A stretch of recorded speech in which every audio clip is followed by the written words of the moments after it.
glad to welcome to the podcast today Kelly Kohlenberg Mahoney, who is going to share with us her book about writing family history. I had the privilege of being a beta reader for this book and when it was still in the process of being published. And as soon as I saw it, I knew I just had to talk to her more because writing family history is hard and Kelly has made it easy. Kelly, welcome to the podcast. Thank you, Denise. I'm really happy to be here. Okay, great. I am really happy you're here too, because I just love talking to you. Number one, Likewise. meeting another self-published author in the genealogy community is a thrill because publishing in genealogy is hard, whether you're talking about your family history or you're talking about how to write your family history or how to research. Putting into words exactly what it is that happened or how to do things is not easy. And I want to applaud you because you made it very, very easy in this book. So Thank Kelly's you. book is Create a Family Genealogy Book. And she has something called the hybrid genealogy format. So could you give us a little overview for what your hybrid genealogy format is? It is. So when you're writing a family history book, you generally have two goals, right? You want to trace bloodlines. You want to see how people are related to each other.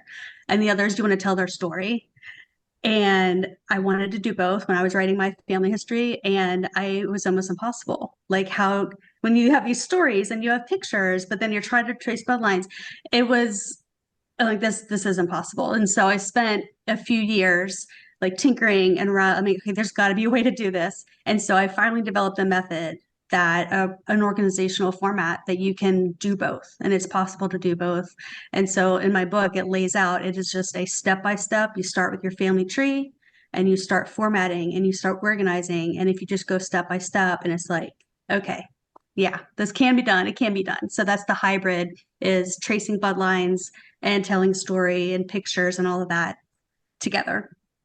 Yeah, and you did it like just fantastically in the book. So let me just explain that this book is really like a workbook. So you explain how to do it, and then you give people space to do the thinking and planning and work it all out for their own family tree.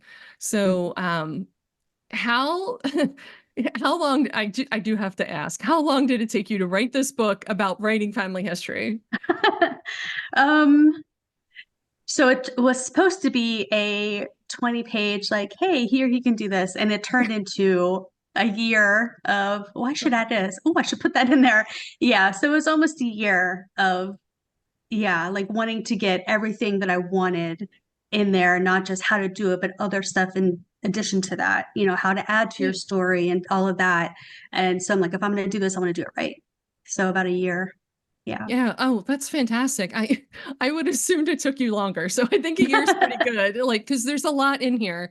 You have illustrated this book, and I'll put up some screenshots, for people, just one or two, just so they get a sense of, what it is. But you have extensive illustrations in here, which really help, right? Rather than me read the words and then try to visualize in my head, what is it I'm supposed to be doing in this part? You have diagrammed it all. And it's like, oh, okay, I put grandpa in here, and then I put grandma over here, and then her family goes on this side, because I've run into this. Like, I start writing my family history, and it's fine if you're just talking about one generation, but as soon as you go to tie these folks together, it all gets jumbled. I'm like, where do I start one person? Where do I end the next? Okay. Absolutely. Because I mean, any one person has three relationships. They are a child of their parents, they are a spouse, and they are a parent to children. And so it's not a linear thing. And that's hard. Yeah. And rather than me try to reinvent the wheel, and try to figure it out myself, I loved having this book because, as you said, you spent years writing your own family history and then broke down the process of how you accomplished it into the book. So I don't have to spend years myself trying to figure out how to write my family history. I can just use your method and just follow it exactly, which is brilliant. Yeah, so tell the audience how you decided between what went in your family history and what you put in the appendix, like the appendices. That it boiled down to continuity in the book, the flow of the book, To Yeah. be able to trace the bloodlines was really important. And Mm. so I didn't want to put pages and pages of pictures, stories that were 2 or 3 pages long, because that breaks the flow of, okay, here's the parents, here's the children, and to be able to trace them page to page, that's how you're tracing the bloodlines. And so basically, if I had a few pictures I wanted to put in, yes, because it makes the story interesting. You know, you're reading Yeah. about these ancestors and you're seeing their faces at the same time, little stories. But if it got to be more than a page or two, I would either they would get their own little separate page, like, okay, here's a really cool story. I don't want to break up the text. I'm just going to give it its own little special page. Or it would go into the appendix. You know, I had a few stories in my family history. One was like 20 pages long, but I wanted to include it. Like, it was a really important, interesting story. And that's what it did for me. Like, I tried to put it in the text. And if I got lost, with the bloodlines and with the family tree, then you got kicked out. Yeah. Yeah, I think the example you gave in the book was military service. So you wanted to feature someone's military service, but it didn't, it was extensive, right? There's a lot Mhm. there to cover. And yeah, when you want to pull that out and do it justice and not Exactly. squash it between the rest of the information in the book. Exactly. Yeah, yeah. I thought that Yep. was brilliant because I again, I've run into the same situation. And unfortunately, when you're writing, you can't do like a video montage, right? You can't just like take people into a dream world, Yeah. where you can go explore this other thing and then come back. Mhm. But you've managed to do it through the use of setting out the stories in boxes or putting them in the appendix, which I thought was great. Let's go on with what is your biggest advice to family historians who are in maybe just starting to write their family history, maybe they feel like they're to the point where they're ready to wrap it up. What advice do you give them in terms of next steps? Um, when they're beginning to write, Yeah, when they're or yeah, let's start with that. Let's start with when they're beginning to write their family history. I would absolutely say map it out. Okay. I mean, I made the mistake of, okay, I have all this information. I've been researching for 10 years. I want to start writing this story. I picked a family. Let me start with this one. And I started going. But then the further I got, I'm like, okay, no, that doesn't make sense. I need to reorder this. Like, had I stopped and figured out this is the order, this is how, writing an outline. I mean, they do that in college. Like, if you're in high school or college, write a paper, do the outline first. That absolutely gives you the framework, and it's not as overwhelming because you know exactly where you're headed next, and that helps you write what you're currently writing. And yeah, that would be my biggest, and like in the book, it's like, here's the tree, here's the outline. It makes the rest so much easier. It really does. So actually, we're going to use what we learned in school for a change. Yes, shock and Most of the amazement, time we're you like, will. like, oh, this stuff in school, it's not useful to me. But actually, here's something useful from school You, that we should have paid attention to, the outlining process. And hmm so it sounds like family historians are trying to be maybe a little too loosey-goosey or fly by the seat of their pants. A little, I Um, mean, it's yeah, not a bad thing. Like, when you're right. telling a story, you just want to write the story. But when you're talking about a family history and genealogy, like, it's not just a story. There's parts and there's components, and yeah, so I wanted to rush the story part.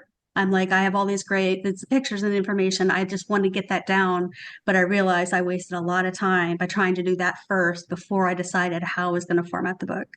Okay. Yeah, that makes sense. Now, for the people that have written a bunch of family history, what's your advice to them? Like what should they do with it now? Like, is there a way that they can evaluate it, or should they just start to squeeze it? Should they go back and outline it, like, or make sure? Yeah, I'm not You have sure. Yeah. you absolutely can. Okay. I got ridiculous. Like, I mean, my family history book was 450 pages. Like, it was a monster of a book. And I got halfway through and I realized I don't like the format. And so Oh. I oh, my husband heard about that one.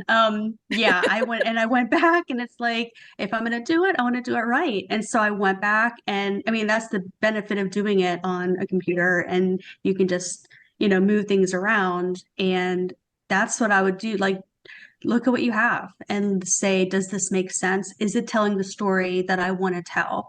And if it's jumbled to you and you're the person that knows the information, it's going to be twice as jumbled to anybody else who tries to read it.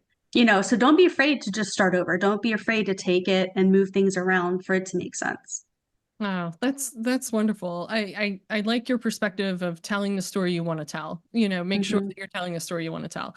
Because I think sometimes we've heard that we need to like be very aloof and be very factual and just sort of very distant from our ancestors and not really act like we know who these people are in any sense.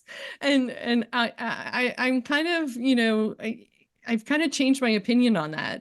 I really feel like it's okay for people to put a little of their personality into the book and their perspective. Each person that encounters their ancestors has a different experience of them, let's just say, like a different way that they interpret or look at their ancestors, and they mean different things to them. Different people jump out to different members of my family. People that I'm enamored with don't necessarily mean anything to other folks. So Exactly. yeah. Exactly. And yeah, if it's just, in my opinion, if it was too cool and aloof, too objective, like, to me, it defeats the purpose.